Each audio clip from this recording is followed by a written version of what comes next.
제가 예전에 봤던 영화 중에 싸움의 기술이라는 영화가 있었어요. 제가 그 영화를 보면서 생생하게 기억이 남는 장면이 하나가 있습니다. 어떤 내용이냐면 조폭 두목이 자기 자서전을 쓰려고 해요. 그래서 이제 작가를 모셔다 놓고 이제 자기 자서전을 쓰게 하는데, 그때 이 조폭 두목이 이 작가에게 싸움의 기술을 전수를 해줘요. 그 싸움의 기술이 무엇이었을까요? 너무나 간단합니다. 상대방보다 먼저 반박자 먼저 앞서서 때리는 거라고 했어요. 여러분, 쉽겠죠? 그러면 이길 수 있다는 거예요. 백전백승할 수 있다는 거예요. 상대방이 때리기 전에 먼저 반박자 먼저 가서 때리는 거. 저는 이 장면이 너무 가슴에 와닿았어요. 싸움을 별로 못해가지고. 물론 이제 영화에서나 가능한 일이지요. 싸움에서 승리하거나 또 공격을 당하지 않으려면 이처럼 어떤 싸움의 기술이 있어야 돼요. 그리고 조심해야 될 것들을 잘 유념을 해야 됩니다.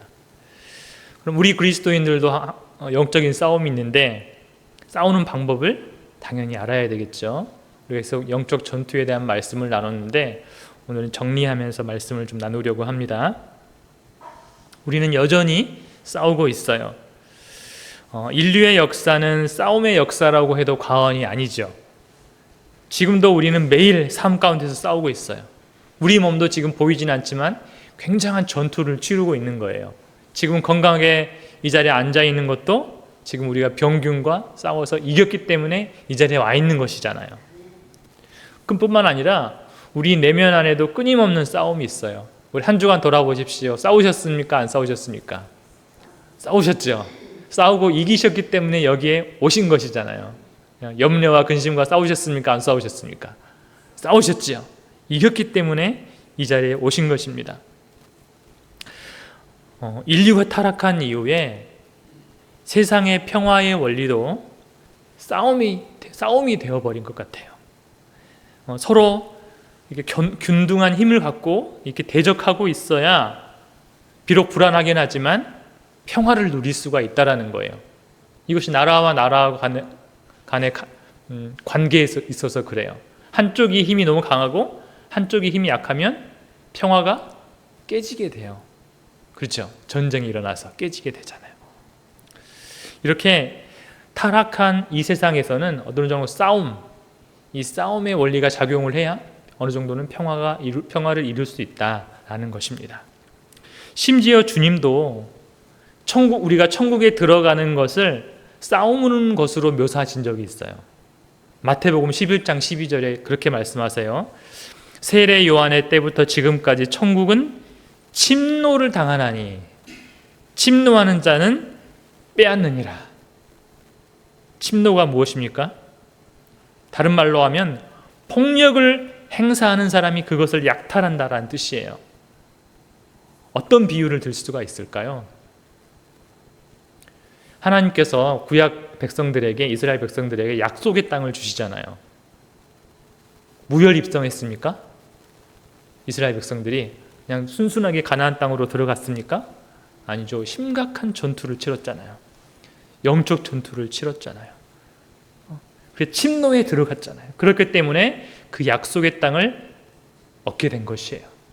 그와 같이 예수님도 침노하는 자가 그 땅을 빼앗는다라고 말씀하시는 거예요. 그만큼 천국은 그냥 편안한 마음으로 가만히 있으면 얻는 것이 아니라는 거예요. 전투적인 마음을 갖고 있어야 돼요. 내가 기어이 저 천국을 소유하리라, 하나님 나라를 가지리라, 이런 강인한 마음이 있어야 우리가 하나님 나라를 경험할 수 있다는 것입니다. 그래서 우리의 복음은 매우 전투적이에요. 말도 그렇습니다. 이 복음이라는 원어, 헬라어는 유앙겔리온이라는 말이거든요. 근데 이 단어가 언제 쓰였냐? 전투에서 쓰여요. 전쟁에서 승리해서 돌아올 때 그 승전보를 알리는 말이 유앙겔리온, 복음이라는 거예요. 기쁜 소식, 복된 소식이라는 거예요. 그래서 이 복음에 합당한 우리의 신앙생활도 결국은 전투적인 거예요. 그래서 우리는 이 영적 전쟁에서 날마다 승리를 해야 되기 때문에 싸우는 방법과 유의점들을 알아야 됩니다. 먼저 우리는 무엇과 싸워야 되죠? 싸움의 대상이 누구입니까? 에베소서 몇 장에 나옵니까? 6장에 나와요. 우리의 싸우는 것은 혈과 육과 싸우는 것이 아니라 정사와 권세와 어둠의 주관자들과 하늘에 있는 악한 영, 이렇게 조직화되어 있죠. 정사와 권세와 어둠의 주관자들과 하늘에 있는 악한 영과 싸우게 되는 거예요. 이건 사람이 아니에요. 마귀를 의미합니다. 마귀 군대를 의미합니다. 우리가 만약 싸워야 될 대상과 싸우지 않고 우리끼리 서로 싸우게 되면 누가 뒤에서 박수를 치고 있는 거예요. 누가 박수 칠까요? 그렇죠. 마귀가 박수 치고 있는 거예요.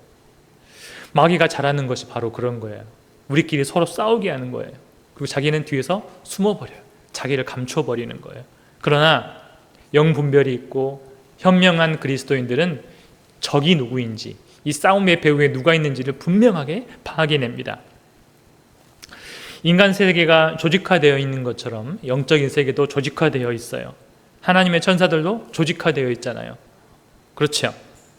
그들이 각자 맡은 사명이 있다라는 거예요. 가브리엘이 해야 될 사명이 있는 것이고 미가엘이 해야 될 사명이 있는 것이고, 이런 각자 사명에 따라 조직화되어 있는데 어둠의 영들도 마찬가지입니다. 아까 말씀드렸던 것처럼 정사, 권세, 어둠의 주관자, 하늘에 있는 악한 영들이 이렇게 계급으로 나누어져 있다는 것입니다. 또 교만의 속성을 가진 영들은 교만의 부대에서 활동을 하는 것이고, 또 질투의 속성을 가진 영들은 질투의 부대에서 활동하고 있는 것이고, 거짓의 부대도 마찬가지죠. 그러면 이 군대의 대장은 누구라고 했지요? 이름의 뜻이 무엇이라고 했습니까? 이 군대의 대장은 참소자라고 했지요. 비방자라고 했지요. 사탄이란 말을 잘 아시죠? 사탄. 이 사탄의 뜻이 바로 참소자라는 뜻이에요. 고소자, 비방자, 참소자라는 뜻을 갖고 있습니다. 그래서 우리 욥기에 보면 천상회의가 열려요. 천상회의가 열렸는데 하나님의 아들이 쫙 이렇게 서 있는데 누구도 등장하죠. 너 이름이 무엇이냐? 사탄입니다. 사탄이 등장을 해요. 마치 검사처럼 등장을 합니다. 그러면서 이 사탄이 이 선한 성도, 이 욥을 막 고발을 하잖아요. 말도 안 되는 거 가지고 막 고발을 하잖아요. 그러다 결국은 쫓겨났죠. 우리 예수님 오심 이후로 쫓겨났다고 말씀을 드렸습니다. 그래서 이제는 이 사단이 하늘에서 쫓겨난 이후로 하나님과 완전히 차단이 된 거예요. 그래서 하나님께 뭔가를 고발할 수가,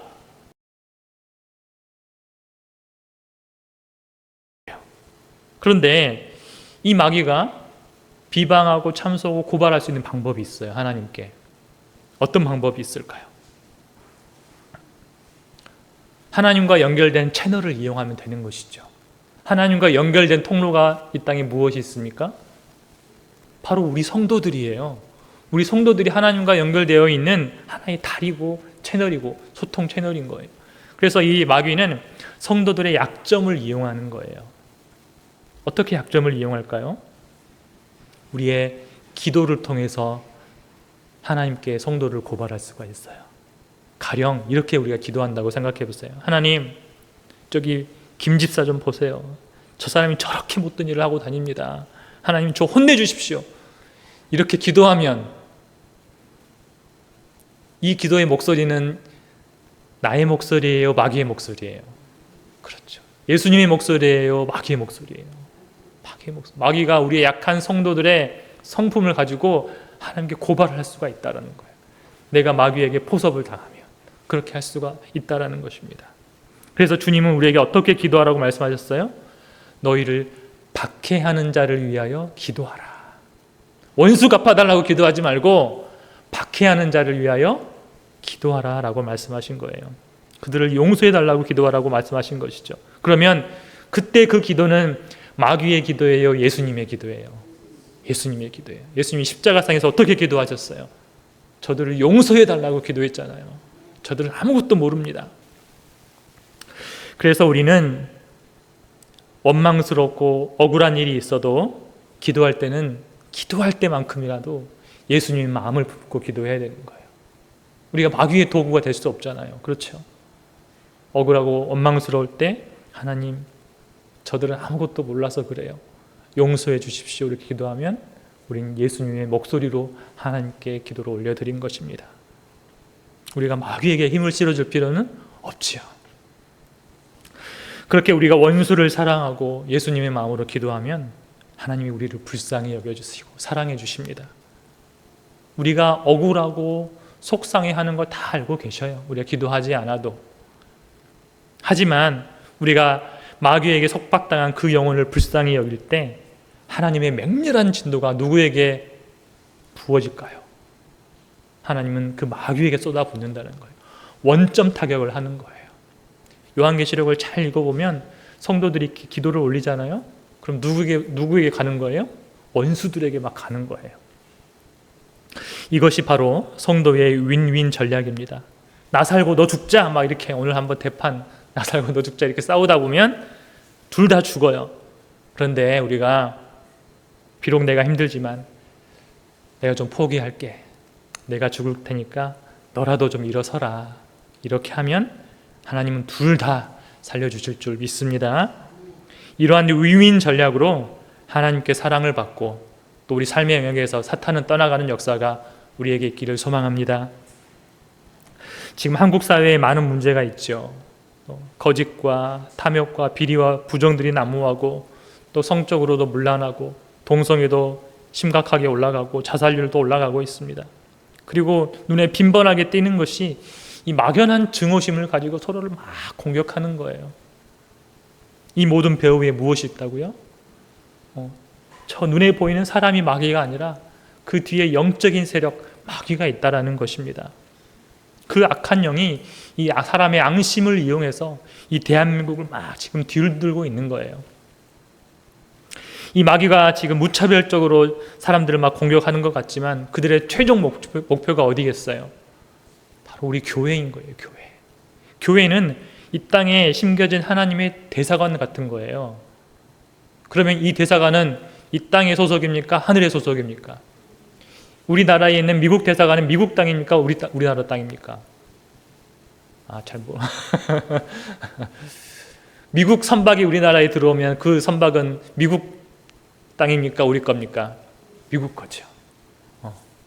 그래서 북한 사람들이 탈북을 하면 중국으로 탈북을 하게 되면 미국 대사가 아니라 한국 대사관으로 들어가는 거예요. 왜냐하면 거기는 미국의 영토이거나 한국의 영토이기 때문에 중국 공안이 침투해 들어갈 수가 없어요.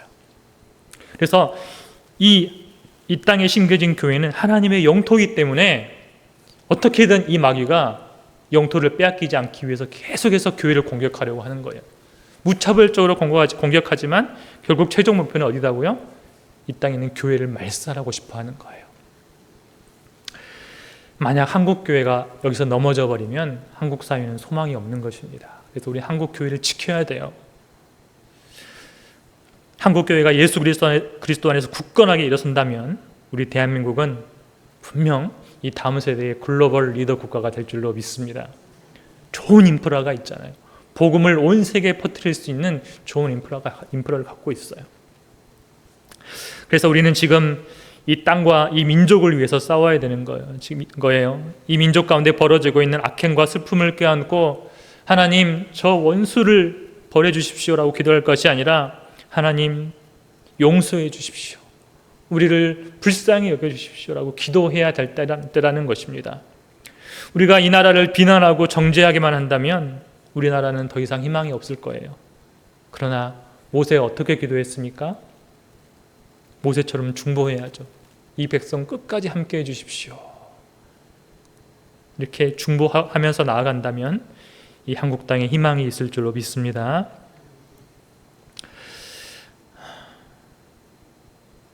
우리가 그렇게 모세처럼 또 예수님처럼 중보하면 이 땅에 세력을 부리고 있는 어둠의 권세들, 또 북한 땅에 세력을 부리고 있는 어둠의 권세들의 하나님의 진노를 반드시 쏟아 부어 주실 것입니다.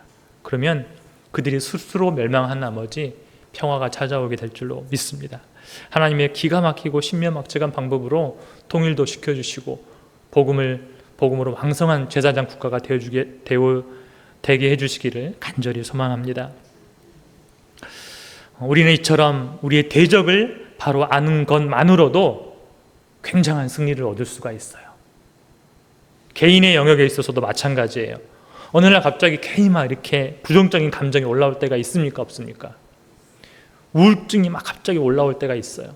혼란한 마음이 막 올라올 때가 있어요. 막 미움이 막 올라올 때가 있어요. 그때 이거 뭔가 이상한데? 지금 마귀가 나를 공격하네? 이런 인식만 가져도 우리는 마귀를 두려워 떨게 할 수 있다는 거예요. 왜냐하면 그들의 기만의 장벽이 깨부수어졌기 때문에 그래요.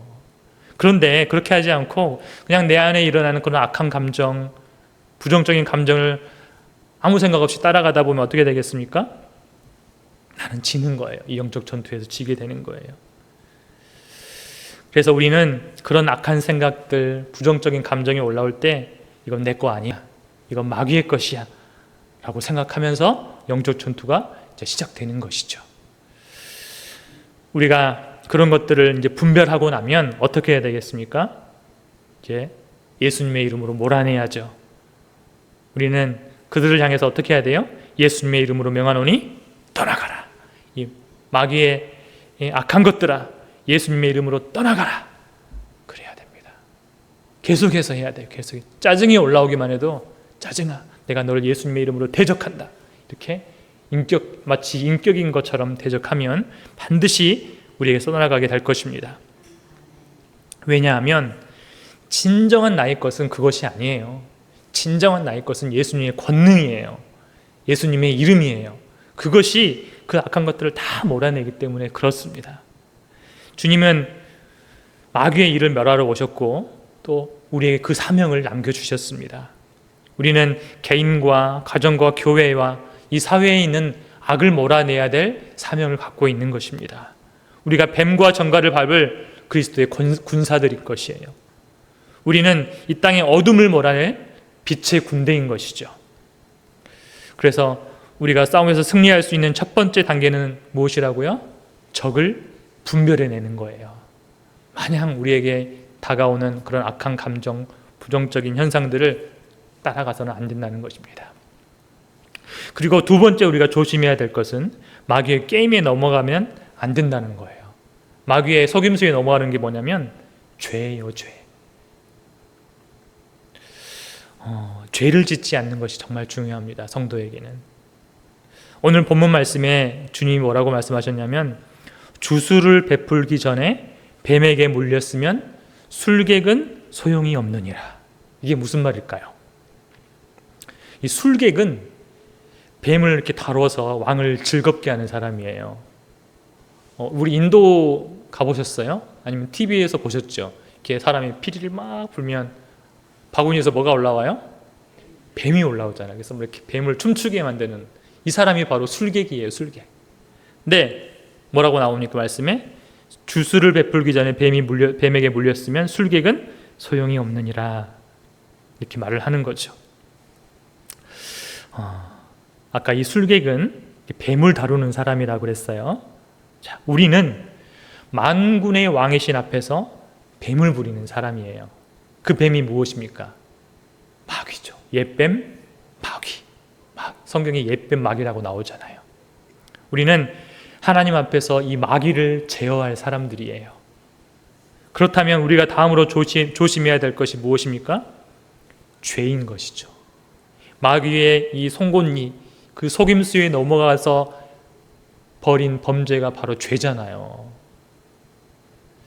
죄는 성도에게 아킬레스건 같은 거예요. 아무리 훌륭한 장사라도 전투에서 이 발목에 있는 아킬레스건이 다치면 전혀 힘을 쓸 수가 없어요. 그래서 성도가 죄에 빠지면 우리가 권세를 사용할 수 있겠습니까? 없겠습니까? 없어요. 술객이 뱀에게 물려버리면 어떻게 그 뱀을 다룰 수가 있겠어요? 그 술객은 그 왕 앞에 아무런 소용이 없는 존재가 되고 맙니다. 성도가 성도의 권세를 나타낼 수 없다면 그는 하나님 나라 확장에 아무 소용이 없는 존재가 되어버리는 거예요. 그리고 하나님도 기뻐하시지 않습니다. 그리고 우리의 영혼도 어두워요. 불안하고 늘 죄책감에 시달리게 됩니다. 그러므로 우리는 경각심을 가지고 이 죄를 멀리해야 되는 것이죠. 그래서 골로새서 3장 8절에 보면 이제는 너희가 이 모든 것을 벗어버리라. 비방과 너희 입에 부끄러운 말이라. 이런 것을 벗어버리라고 하시는 거예요. 그것은 우리의 것이 아니에요. 만약 이것들을 우리가 마음과 입에 담고 산다면 우리는 점점 약해져 갈 거예요. 다행히 하나님은 혹시라도 실수로 죄를 범했을지라도 다시 회복될 수 있는 길을 열어주셨어요. 다시 군사로 일어서서 싸울 수 있는 기회를 열어주셨어요. 그것이 바로 회개와 예수님의 보혈이죠. 우리는 예수님의 이 보혈을 의지해서 회개할 수가 있습니다. 우리가 회개하면 주님은 회복시켜 주세요. 그런데 우리가 회개했음에도 불구하고 여전히 죄책감에 눌릴 때가 있습니까? 없습니까? 과거에 지나온 나의 죄가 여전히 나를 아프게 할 때가 있어요? 없어요? 있어요. 분명히 회개했는데도. 그럴 때는 어떻게 해야 되겠습니까? 그때 예수 그리스도의 보혈의 권세를 주장하는 거예요. 예수님의 피를 내 가슴에 주장하는 거예요. 이렇게 내 가슴에 손을 대면서 내가 예수님의 피를 나에게 바른다. 정죄하는 악한 영아, 내가 예수 그리스도의 보혈의 권세를 주장하니 당장 떠나라. 이렇게 계속 선포하는 거예요. 이스라엘이 처음 유월절 때 문지방에게 피를 발랐던 사건이 있었죠. 출애굽 사건 때. 그때 어떤 일이 벌어졌어요? 사망 권세가 떠나갔잖아요. 집 앞에 어린 양의 피만 발라도 사망 권세가 떠나갔어요. 문지방에 피만 발랐을 뿐인데. 우리도 문이에요. 하늘과 땅의 경계에 있는 문이에요. 하늘의 문을 다 갖고 있어요. 하늘이 이 땅으로 침투해 올 수 있는 문인데 여기에 예수 그리스도의 보혈을 발라야겠습니까? 안 발라야겠습니까? 발라야죠. 우리 가슴에, 우리 마음에 늘 예수 그리스도의 보혈을 바르고 살아가야 되는 거예요. 그러면 사망의 권세, 정죄의 권세, 마귀의 권세가 왔더라도 그 피를 보고 도망가게 될 것입니다. 우리의 실수 또 죄로 인해서 마음의 문이 닫혀 있을 때에 예수님이 보혈을 주장하시기 바랍니다. 그럼 다시 주님의 임재를 경험할 수가 있는 것입니다. 내 안에 임재에 계신 분이 누구세요? 바로 전쟁에 능하신 여호와 하나님. 여호와 하나님이 이 땅에 오신 예수 그리스도, 또 하나님의 영 성령님이십니다. 삼위일체 하나님께서 우리 가슴 속에 들어와 계시는 거예요. 예수님의 피는 잘못된 모든 죄책감들을 다 소멸시킵니다. 예수님의 피는 우리를 다시 회복시킬 수 있는 힘을 갖고 있습니다. 예수님의 피는 만군의 주 하나님을 모시는 통로가 되는 것이에요. 그래서 우리는 이 예수님의 피를 정말 소중하게 여겨야 돼요. 피를 부인해서는 안 되는 것입니다. 하나님은 우리가 이 땅에서 뱀과 정갈을 밟기를 원하십니다. 그래서 우리에게 놀라운 능력을 주셨잖아요. 바로 하나님 자신이 우리 가슴 속에 들어와 계시는 거예요. 우리 안에 들어와 계심을 믿습니까? 우리가 예수님의 보혈의 권세를 주장할 때에 그 능력과 권세가 나타나게 될 것입니다. 그리스도께서 이 땅에 뱀과 정갈을 밟으시면서 이 땅을 우리를 통해서 하나님 나라로 변화시켜 가실 것입니다. 이를 위해서 기꺼이 우리들의 몸을 그리스도의 몸으로 성결하게 하나님께 내어드리기를 소망합니다. 요엘서 3장 9절에서 10절에 보면 하나님께서 이렇게 말씀하셔요. 너희는 모든 민족에게 이렇게 널리 선포할지어다. 너희는 전쟁을 준비하고 용사를 격려하고 병사로 다 가까이 나와서 올라오게 할지어다. 너희는 보습을 쳐서 칼을 만들지어다. 낫을 쳐서 창을 만들지어다. 약한 자도 이르기를 나는 강하다 할지어다. 마지막에 뭐라고요? 약한 자도 이르기를 나는 강하다 할지어다. 왜요? 우리는 누구의 군대이니까? 하나님의 군대이니까. 맞습니까? 전쟁에 능하신 여호와 하나님의 군대인 줄로 믿으시길 바랍니다. 하나님께서 요엘 선지자를 통해서 예언하신 그때가 바로 지금 이때예요. 우리가 싸워야 될 때라는 거예요. 우리 마지막으로 서로에게 이렇게 인사하길 원합니다. 우리가 강한 예수님의 군사입니다. 우리가 강한 예수님의 군대입니다. 힘을 내시기 바랍니다. 우리 안에 누가 계셔요? 삼위일체 하나님이 계시는 것입니다. 이 전쟁에 능하신 우리 하나님이 계신 것입니다. 이 시간에 우리가 예수 그리스도의 보혈의 권세를 주장하길 원합니다. 연약하고 병든 우리를 선택해 주셨잖아요. 그래서 이렇게 기도하는 거예요. 주님, 이 시간에 예수님 피 뿌린 이곳에 오시옵소서. 우리가 주님의 강한 군대입니다.